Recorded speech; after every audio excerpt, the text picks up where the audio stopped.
to Stupid Money 2024 edition, and it's been a minute. We got a new year, new us, new digs, new background.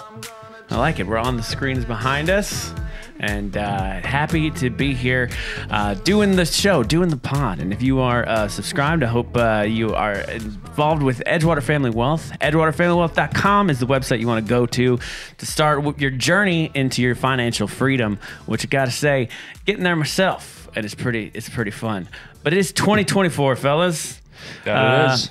Now, you guys are the smart ones in the room. That's what they say. I mean... Nobody said that about me. 2023, kind of an all over the place year for people. At least when I look at Facebook, which people like to... That's where I get most of my stuff, is people yelling into the great void of Facebook. Reliable source. And that's how I determine how the market's going. If my neighbor Mike feels it's going well, or if he's yelling about whichever politician it happens to be in office at the moment. He'll have the right hashtags. Yeah. I got a new metric now that I'm going to judge the market and economy on. I got a neighbor, and he frequently wears a robe. I've seen him mow his lawn in it. So I think if he gets a new robe, because I'm pretty sure he's retired. If he gets a new robe, that must mean the market is headed in the right direction. I love that there's a point you can get to in life where you just no F's are given anymore. No, it's just robe. I never had a robe guy, but I did have full-on Tidy Whitey's old man mowing the lawn. Wow. Oh, yeah. That's new.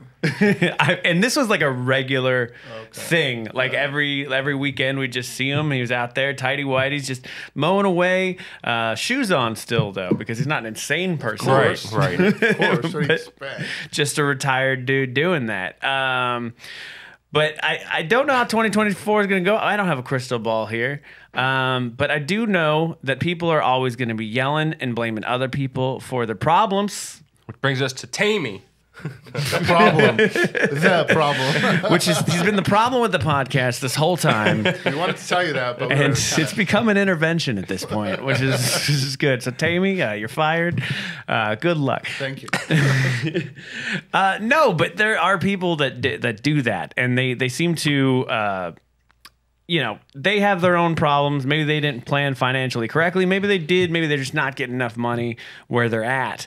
And they go online and they just kind of yell out into the ecosystem like, I'm not rich right now, and it's everybody else's problem and not mine. If this market was doing better, whatever their like reasoning is, whatever like zoning law, It's always in that voice too. Yeah. That's how it happens. They do all sound like that. Yeah, and there's always a bunch of, and it's always a profile picture generally where the camera's down here. I was gonna say it's like way too close to their face. Yeah. There's like a whole group for those people, but I enjoy it. And you guys are the money guys, and when somebody is yelling that they don't have enough in their retirement account, and maybe I'm using my neighbor as an example. I know he's got a successful business. I'll tell you, Whitey's guy. No, different neighbor.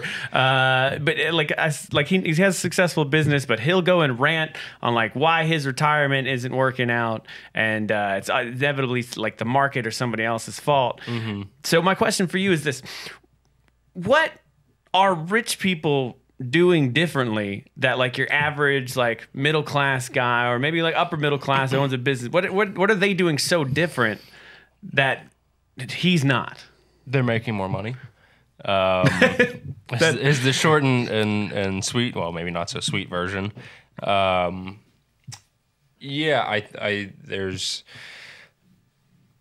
something to be said for being responsible for your money no matter what. I think that's a given, right? Whether you're making $10,000 or $100,000, you should be responsible with your money. But I think where people get frustrated, at least kind of in our realm of investing, is they're looking at their performance in terms of percentage and saying, well, okay, the market was great to us last year.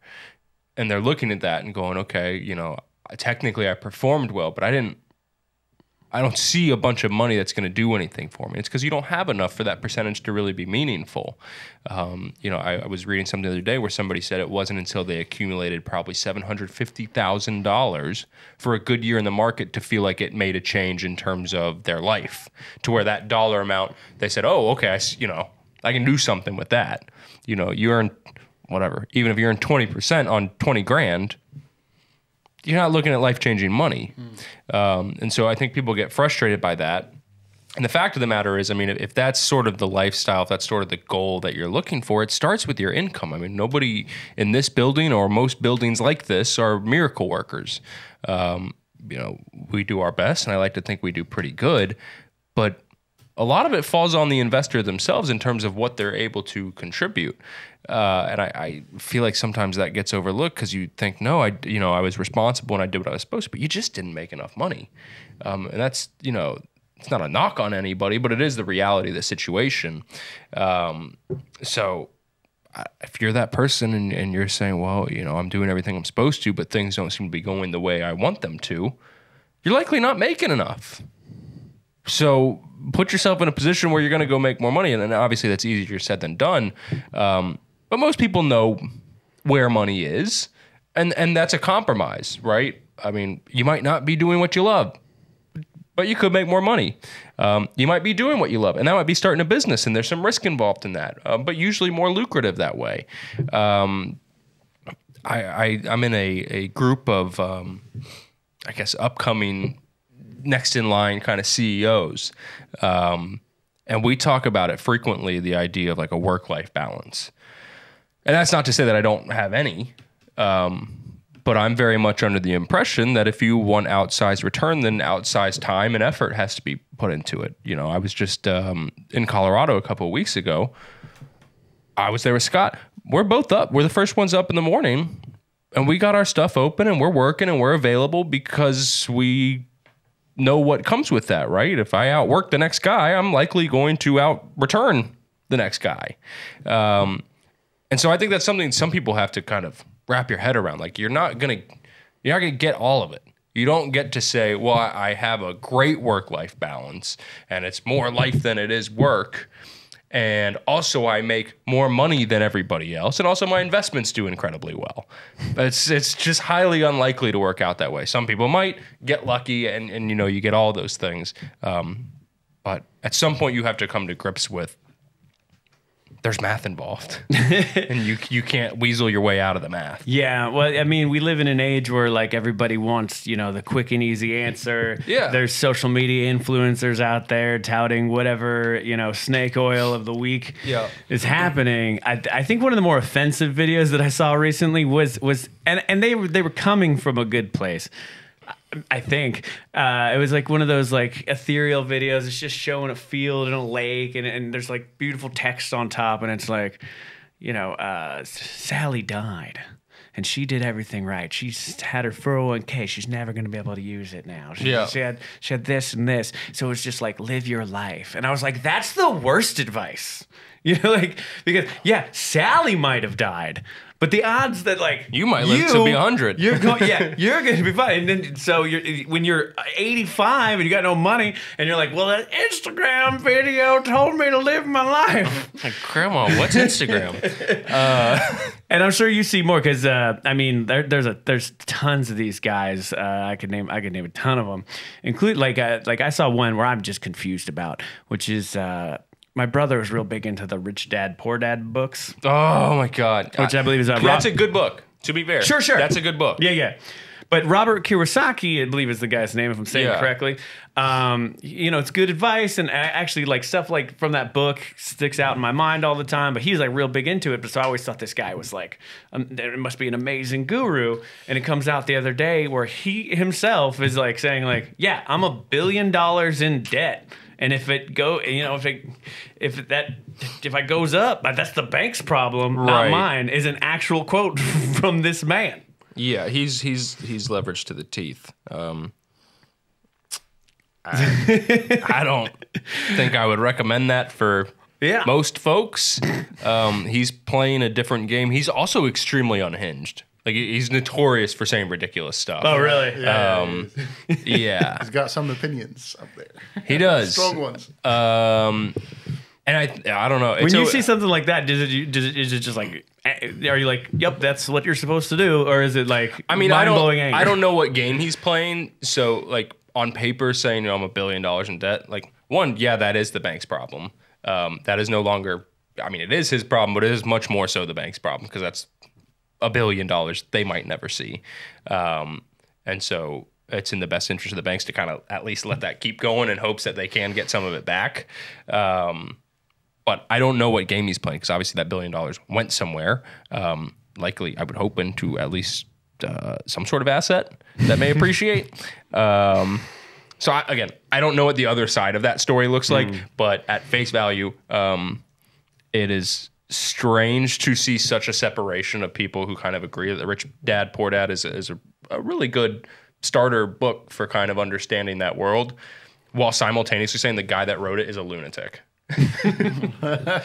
Yeah, I mean, you can be both things. Generally, like genius style people are that you don't really find one that's like a fully fleshed out normal human being. I mean, Steve Jobs thought like eating apples was going to cure his cancer. Yeah. Which, granted, I think he did later say, like, my bad. But a little late on that one. So, yeah, I don't. But I see those guys, like, there's like are you familiar with Ty Lopez at all? I'm not. He's just one of those guys, and the template for this seems to be like, they're standing in a big house or like in a yard or like in front of a bunch of cars, and they're like, I did this, and you can be just like me with this exact stuff behind me if you follow my plan. And yet I don't know anybody. I know tons of people have signed up for said plans, and they drive regular ass cars. Seems like a shitty plan. So how do you detect like what is and what is not, like, something tangible that can actually be beneficial? Useful? I mean, like, obviously your business, Edgewater Family Wealth, but you're a business, and I've seen the computers and the buildings, and Tammy's here, and he knows every single number ever, and there's a lot of them. There are numbers that we don't know.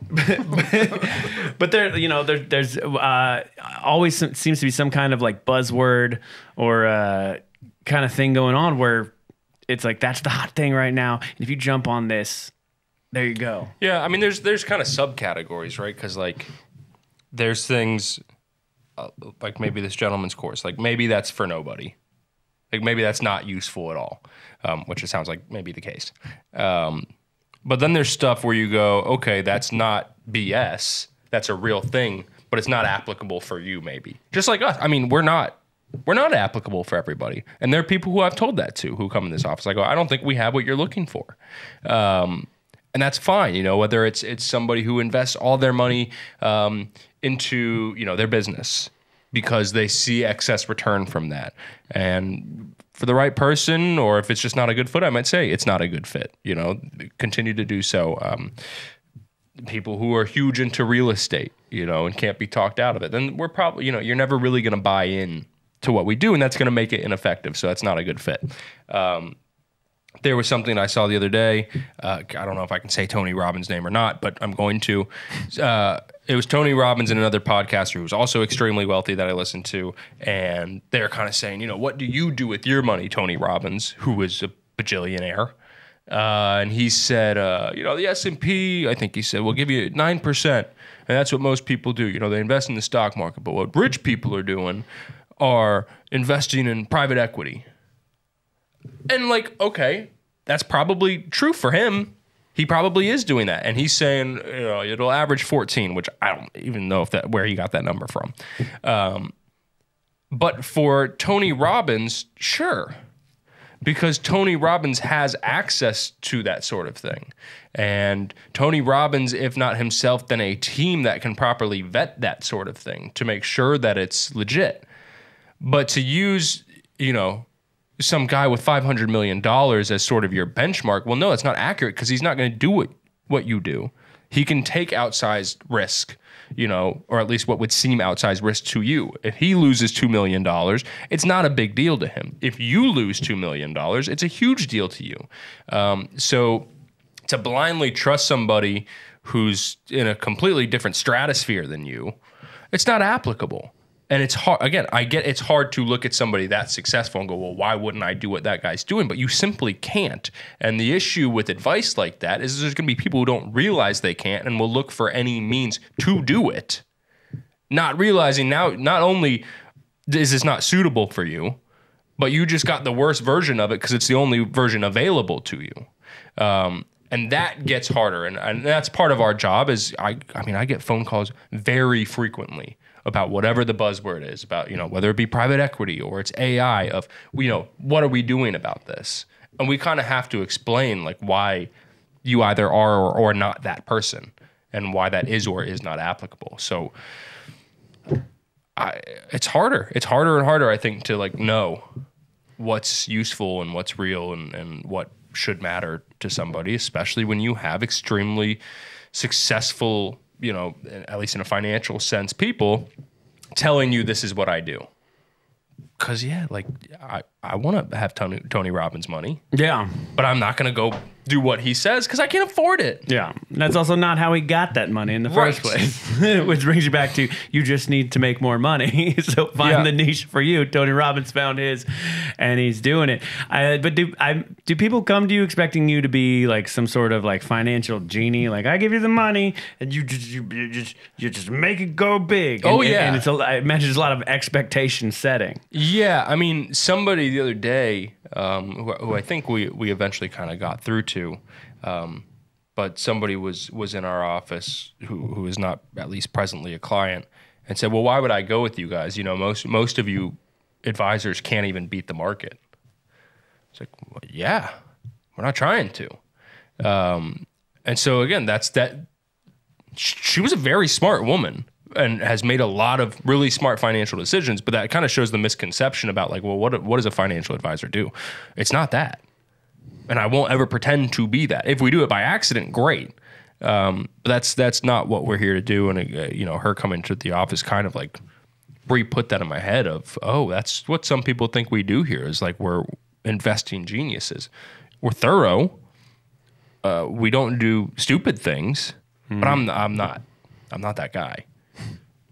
When you say like, just because it's kind of the term beating the market, right? And you say, if you say you're not beating the market, what exactly are you aiming for then? I mean, I think what we're aiming to do, and we do this with all of our clients, is we take a planning approach, and essentially after looking at everything, we say, with the money you have for you to do all the things that you want to do, your money has to earn this. And we find a number. Scott usually explains it as the endowment number. When Harvard gets together at the start of the year, they say, hey, you know, we got to build a building, football team has to go here, whatever, we have this much to work with. They don't say, all right, let's try to make as much as we possibly can. They say, what do we need to make, because it's a university that has to run. So we're doing the same thing. You know, you are a person who has a life to live. What kind of return do you need in order to do that within the parameters you've set? And from there, we try to find the most comfortable and responsible approach to get there. And that's a large part. I mean, I would say, yes, we make money. That's not really the hard part, because the market's going to do that.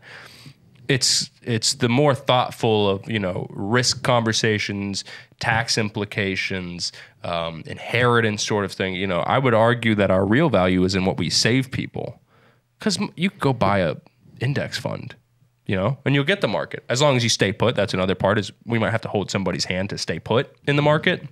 I've certainly seen people try to pull out, you know, they love the whole buying high, selling low sort of thing. The opposite, I think, is yes, yeah. The opposite would be ideal, but people freak out. Yeah. So sometimes there's some hand holding. But yeah, I would argue it's, you know, it's things that you'd either have to spend so much time to do correctly that you wouldn't, or stuff you don't even realize is on the table. I mean, tax loss harvesting is always a mind-blowing conversation of, you know, we can save you tax money.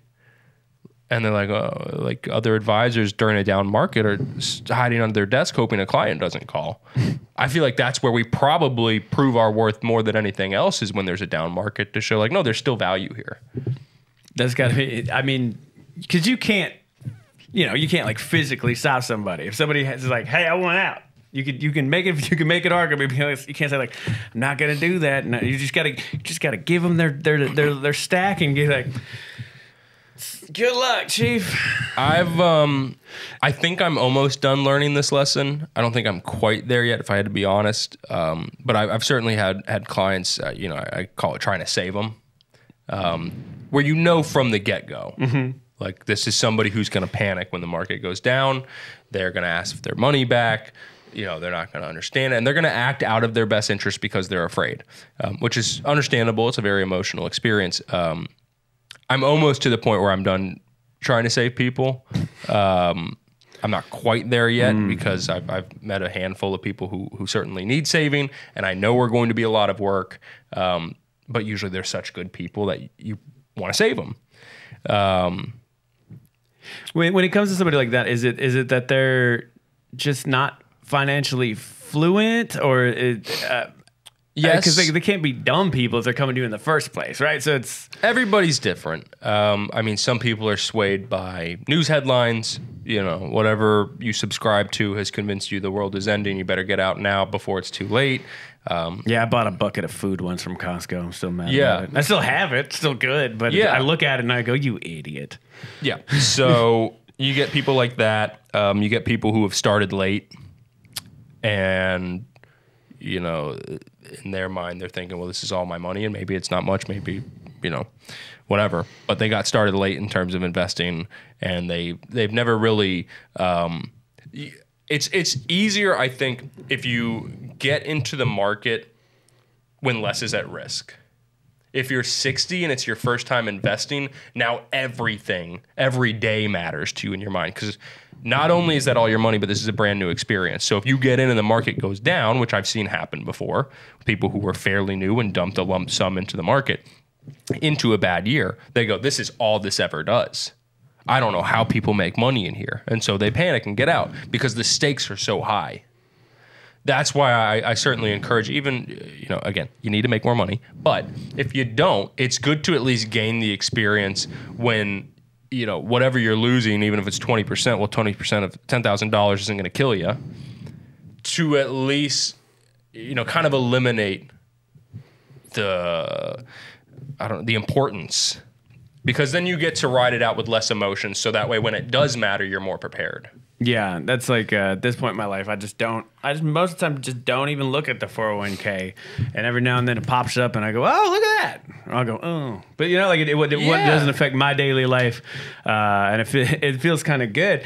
I came across this YouTube video the other day where I watch a lot of these finance ones, and it was one guy was saying, like, you really don't make any money in the market until like your first 100,000 is like your hardest to make, essentially. And then after that, the compounding interest and everything, it can kind of snowball in a real exponential way. Yeah. But that first 100,000, because that's all you. Yeah, you're not getting that much help. Right. That's blood, sweat, and tear 100,000. So I'm going to be super protective of that as I go in, because it's like watching a little child go out into the world and be like, hope you do good, buddy. Yeah. I mean, if you saved up $100,000 and you were 6 years old, you've never invested a dime, and you're thinking, gosh, I really want to at least semi-retire. And you go, but maybe, if I invest this money, it'll help me. And then it doesn't the first year. You're going to pay, because again, that wasn't like, oh, that was free money, that the market gave me. That was my money. Then 100,000 turns to 90,000. You're going, well, I'm not doing another year of that because I'm going to have nothing by the time I want to stop working. So those, God bless them, want to save them all. You can't save them all. You can, in fact, save very few. Most will never get away from that. Well, Tammy, we haven't heard from you much, and I've missed you. I've missed you so much, big guy. I miss being around here too. Tammy was crying earlier. It does feel that way, but you're the man with the numbers overall. And how did 2023, in your opinion, go as a financial year? Well, it was one of the few years where we saw high correlation between bonds and stocks, like we expected earlier. Usually they don't go hand in hand. Like one of them is used as a hedge for the other. But it was such a unique year with the rates where they are right now, that we saw both stocks and bonds doing well, especially the tech ones. We also have that hype still going on right now, with especially the chips and processing units, etc. You see those now have over 30% of the total of the S&P 500. I can believe that. I still can't get half the chips that I need on different stuff. So they're making them as fast as they can. Yeah. But that leads me to something where I think about as far as investing goes, which is like I'm a chip guy. I'm all in for AI. I love messing with all the little tools and stuff and making so I made my grandma sing a song the other day. So fun. That's great. But I look at that and I go, well, I use this. I'm going to invest in this because this little product here that I know works really well. So my money should go there. But I realized that like I don't actually know anything about the company itself. Mm-hmm. You know, like I know this one product. I know what a graphics card does. You know what I mean? And I'll use that in the way that I know how to use it. But as far as like say like for example like a NVIDIA, I don't know what they're doing. No. AMD, I know they're against each other, and there's supposed to be a new line of stuff coming out soon. And I know they're powering a lot of the actual AI itself. But I don't know. So as far as that. I mean, is knowing a product enough, just like a singular product, like if it was Nike or something, and if I just knew, like, they make shoes. They make a lot of shoes. They keep making them every day. They're comfortable. You know? Yeah. But how much of just knowing how good a product is versus knowing the company is important?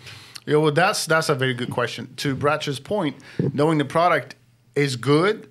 But as an average investor out there on the street, they're busy with their lives. They're busy with what they do. They're, engineers, doctors, builders, accountants, you name it.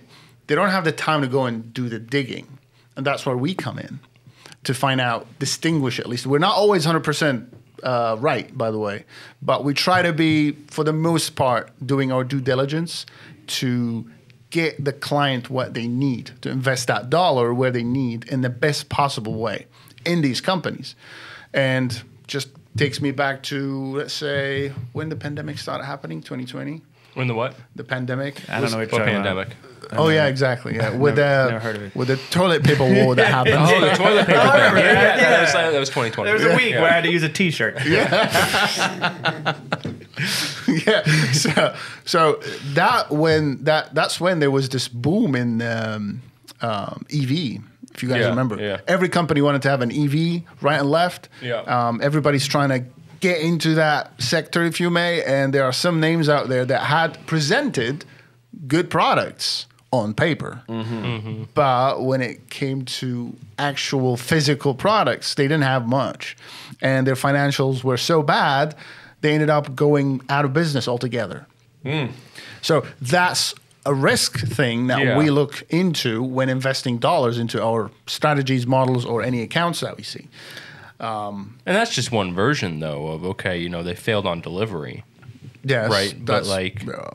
You can, just like you can be bad with your finances. Like if I made $1 million a year, you might go, well, I'm investing in Bratcher because he makes so much money. I might spend $2 million a year, right? Like I might be in debt. I might be an awful person with my money. Now, granted, I'm in the wrong line of work. That's what I was doing. This is a hypothetical. You better not be. Also, certainly not making $1 million a year. So I think that's something people fall into, like, oh, it's so popular. I'm about to be 30, so I'll use the example that Tammy's probably no longer having, but most of my friends are Propecia, because everybody's hairline is starting to recede a little bit. What hairline? Right. Yeah. So we're trying to avoid. So. This happened to Tamu when he was 7. I never actually had hair. But that could be a thing, right? Like if I said, hey, a lot of my friends are getting worried about their hairlines. Doc, what do you recommend? Okay, well, Propecia is really popular. Okay, well, me and my 5 buddies who are worried about our hairlines are suddenly on Propecia. Propecia must be a good company because I know all these guys who are using it. And they might be making a lot of money, but it doesn't mean they're handling their business well. You might be a top salesman at a company that's going out of business.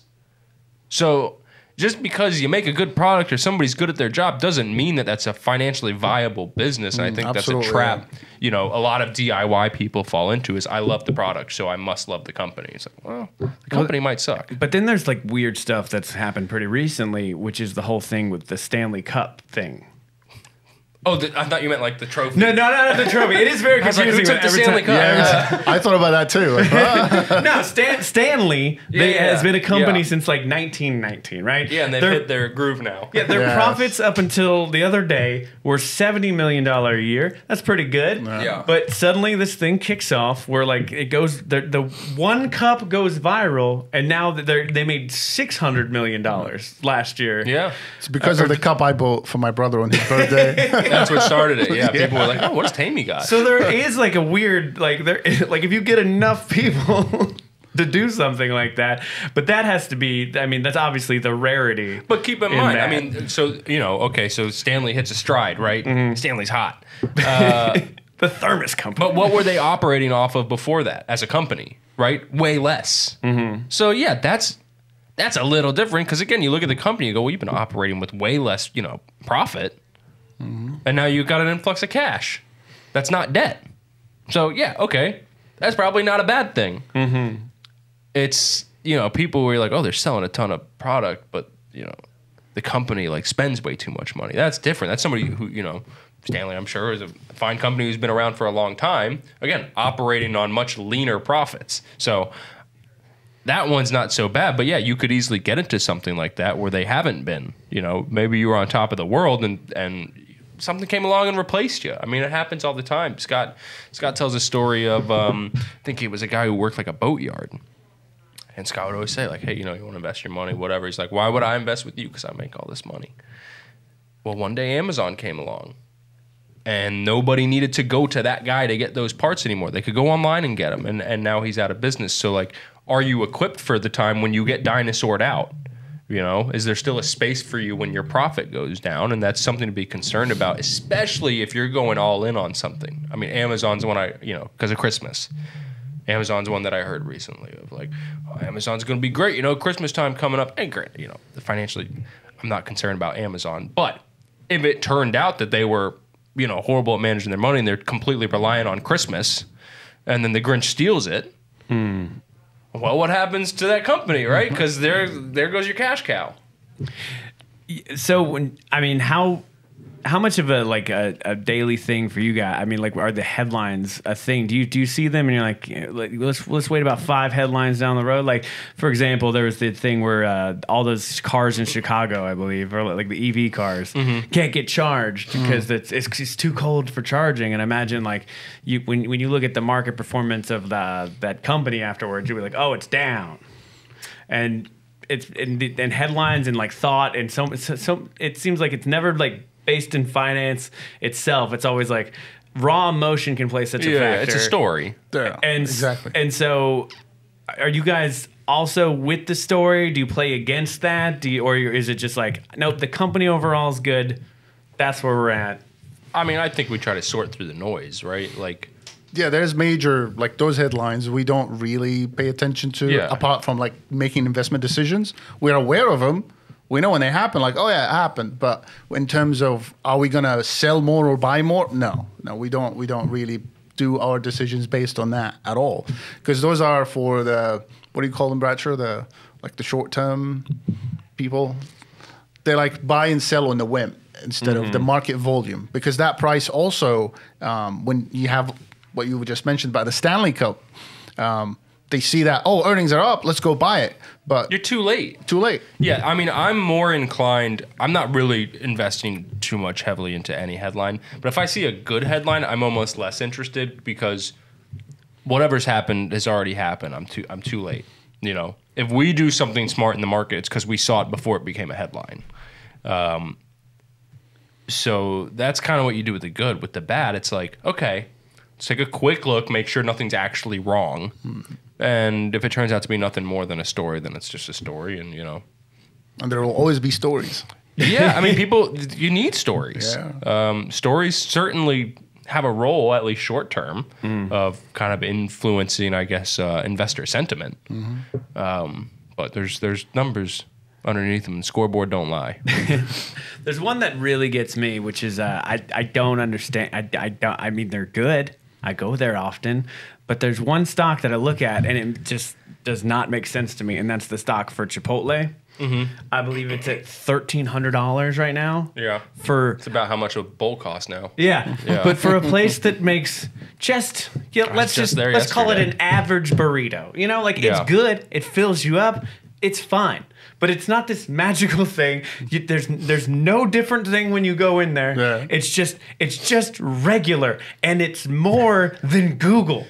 Oh, you mean the price of the share? The price of the share. Yeah. Well, that has to do with their strategy, because they don't want people to go and buy and sell. They want the ones who want to buy and hold. They don't want their share, because that's a strategy for the CFO, part of what they play at. Oh. So they don't want and it has to do also with funds. When fund managers go and acquire shares, they don't want these small shares in and out for everybody. They want stable investors to go in to maintain their price, so the volume will not fluctuate. That's a strategy they follow sometimes. They avoid the share, what do you call it, splitting? They don't want to split shares. They want to keep it. They know if they make Chipotle shares $50, You'll have more volume. You know, now there's way more shares out there. Then there's going to be a ton of volume. Okay, because until you guys just explained that to me, I'm like, the Chipotle guys, I guess one of those are financial geniuses. Chipotle is running the American economy. What is going on? Big Chipotle is coming for you. Warren Buffett's company, look at share class A. Yeah. You know how much that is? Yeah. Like 200,000 something per share. Because he literally wants people to, whoever invests is in for the long run. We don't want people come in and out and try trade. That's not what we're aiming at. But I always thought like it was the market determines the price of the thing, and that's what makes it go up and down. But you can just sit there and go, no, we want it real high.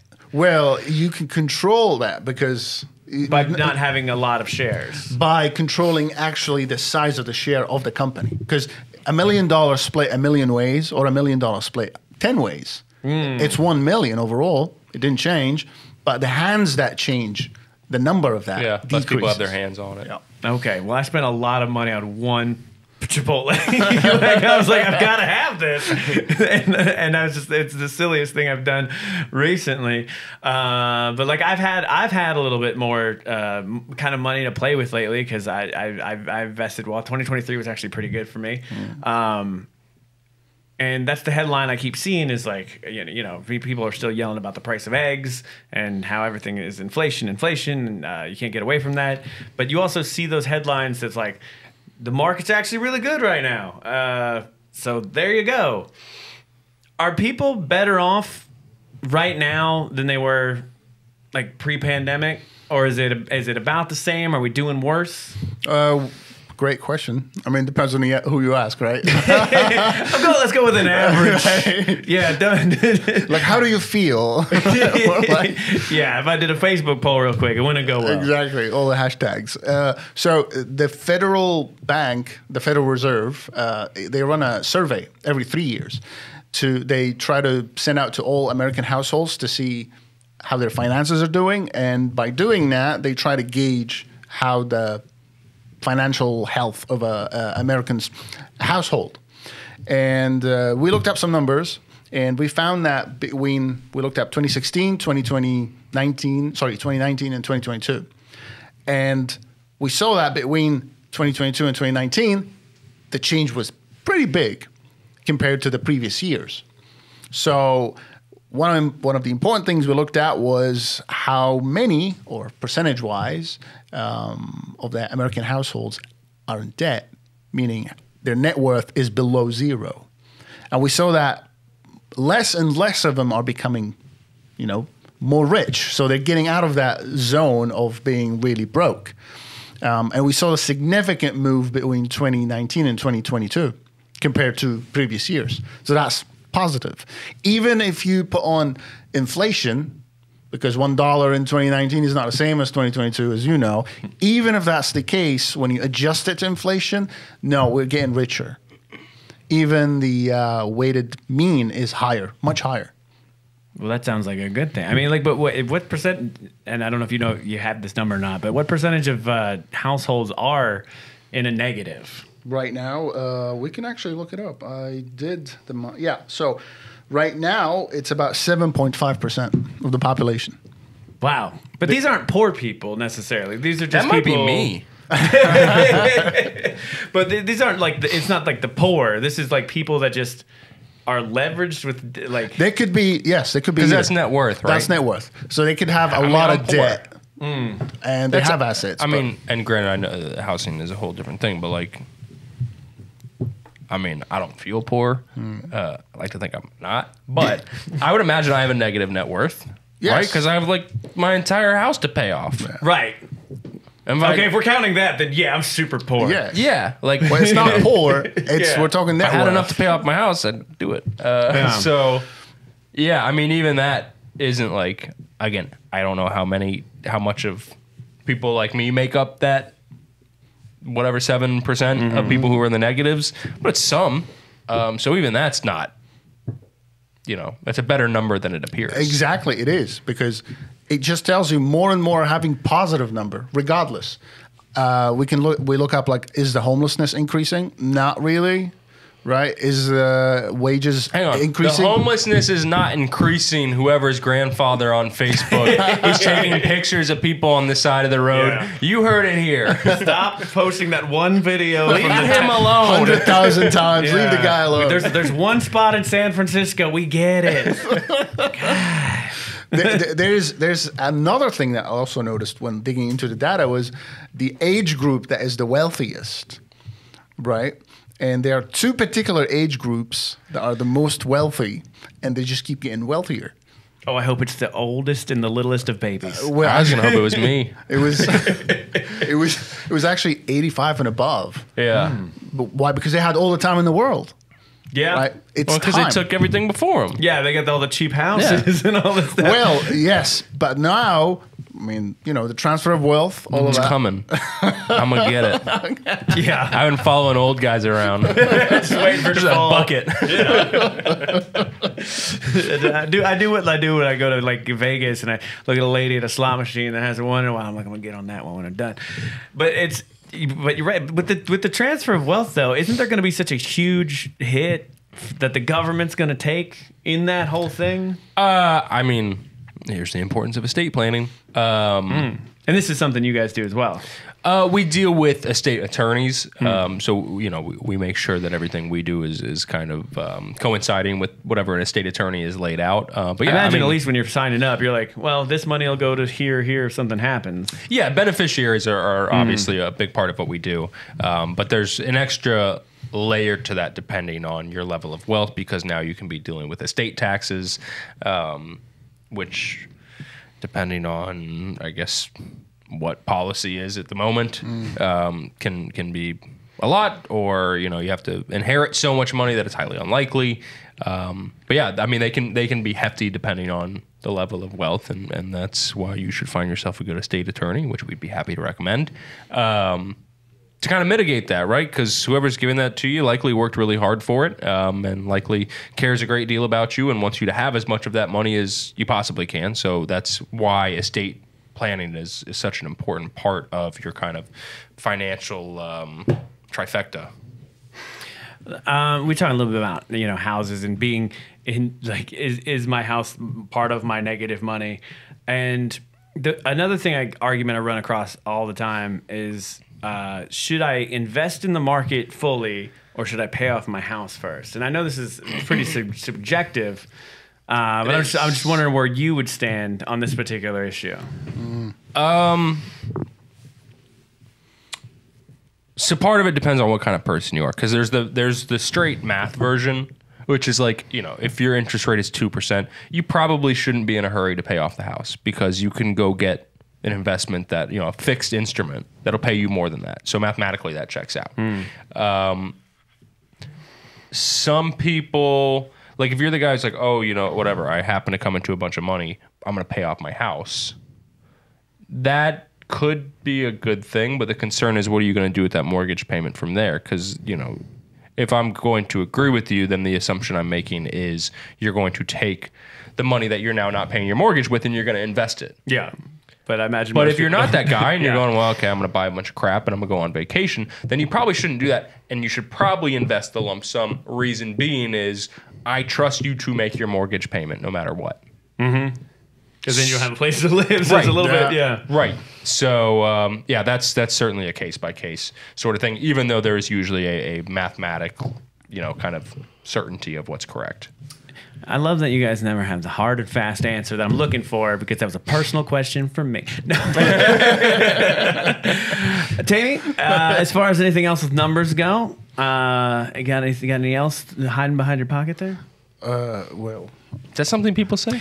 I like to throw idioms that aren't real idioms to Tammy. That's the thing. It's like, kind of makes sense, but I've never heard it before. Yeah, well, at Tammy, as a new American, I like to test him to see if he knows them. I learn a new idiom every day. I was talking to a friend of mine, and she's from Mexico, and I was just checking ones that if she knew certain ones that are just so natural for her. Like, and the one that she was unaware of was like jump the shark, and explaining and she had a lot of questions on why is there a shark. Why is there the jumping? Why is it applied to this? You ask too many questions. Yeah. It's just fun for me. The one I love is circle the wagon. Circle the wagons. Yeah. I'm like, circle. But it can't be a perfect circle. It's all like straight It's a defensive position. You're right. There would be little holes, and also the wagons are made out of paper on top, so they're not. It's not a great strategy. We barely won this country. Like it's so good. Do you have one from your native language? Like, which would it translate? But because I like when I hear them translated to English, and I'm like, yeah, that does not even sound you speak right. a good deal of German, and they have like words that mean whole phrases. Oh, of yeah. wisdom. Oh, yeah. They just love smushing words together. Yeah. I was there like Christmas market shopping in Hamburg and Stuttgart, and by God, I was trying to practice as much as I could. Yeah. And they look at me like, that's very funny. That's the thing I always get so frustrated with, because the people are like, oh, the Germans have a word for that. I'm like, yeah, so does everybody if you just smush them together. Right. It just takes a few more breaths to get it out. I spent about a year learning German before my trip, just doing Duolingo, and I'm glad I don't have to make those sounds anymore. It's very difficult for me to what's butter, like butterfly, where it's just like Schmetterling. But I just feel like I'm saying. See how Tammy said it and you said it? Yeah, it sounds so much better.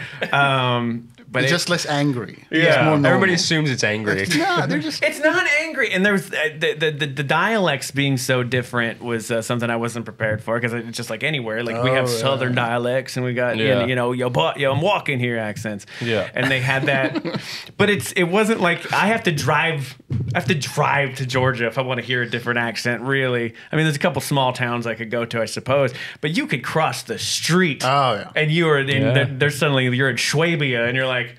Not even understanding what they're saying. Different language altogether. But it's the same.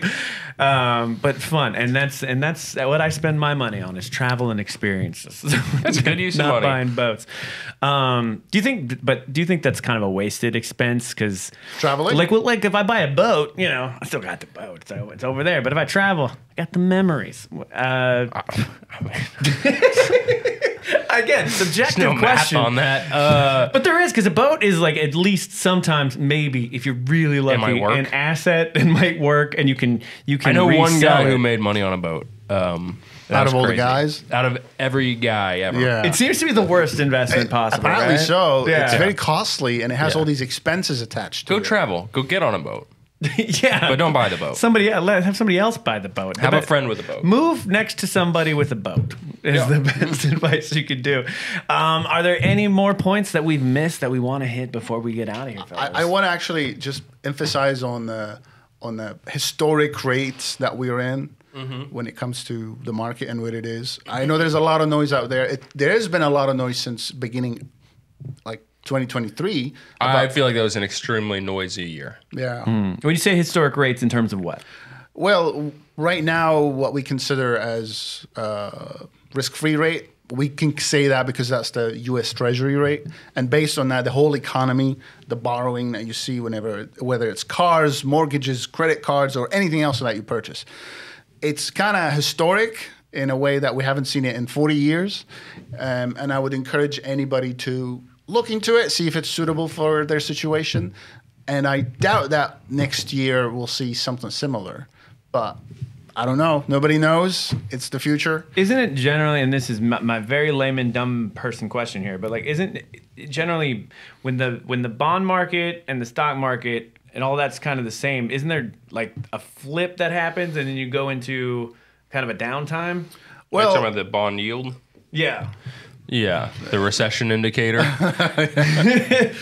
See, they call it the recession indicator, not because... But it's been that way for a minute, though, like longer than usual, correct? Yeah. And the reason they call it indicator is because it happened before several times. So they say, oh, so every time this happens, well, then... But they have it backwards. That's the issue. Yeah. I mean, again, people love to fearmonger. Last year was extremely noisy of talks of recession, and of course it's coming. And you watched it go from like all the way over here of people just like, no way are we avoiding this, to like, what's happening? And then to 6 months later, be like, I told you there was never going to be a recession. You just go and hashtag the same guy and see what they said. Yeah. I mean, like, every economist was wrong last year. As Scott would say, you pay somebody to talk, they usually will. But yeah, in regard to the yield, I think it's what every recession has had an inverted yield curve, but not every inverted yield curve has had or led to a recession. Exactly. So it's a little cherry picked, and it's a great fear mongering strategy because you're usually mongering to people who aren't going to take the time to figure out if that's true or not. Yeah. Who is doing, I mean, what's the point of the fear mongering? Is it just people with positions of like, you know, puts on like good companies and is there an incentive? Is it people who are in gold? I mean, here's where you get to the different levels of like conspiracy. Okay. Because we've entered the conspiracy zone. Like, I think the popular company to pick on, and maybe for some justified reason, some not, is to say like, it's BlackRock.